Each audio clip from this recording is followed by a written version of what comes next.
Alright, so I'm going to do a quick video and explain why it's important to change out your trays. Whether you buy the BTR trays, you buy them from the dealer in a single pack. This is part number. This is a BTR tray right here, but this is the tray I just pulled out of LS3. It had 120,000 miles on it. These are the lifters that came out, so I'll just show you why you need trays.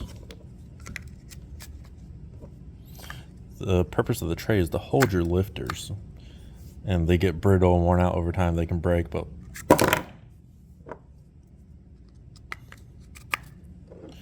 this is the used tray at the 120,000 miles.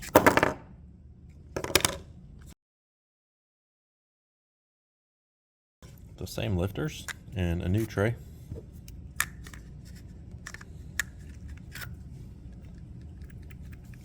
You know, it's not like a directional thing. We can spin them around the other way. I'm not holding any pressure on them. This is why you need new lifter trays. It's cheap insurance. So once again, put them in the old trays.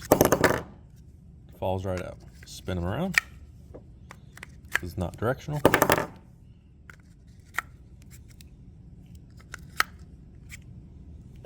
Every time. Buy new trays. I think they're $20, $30. There's no paid advertisement. This is just a, hey, get new trays, because I don't want to see you break a tray and spin your lifter and tear your cam up and tear your motor up. So that's your tech tip for today.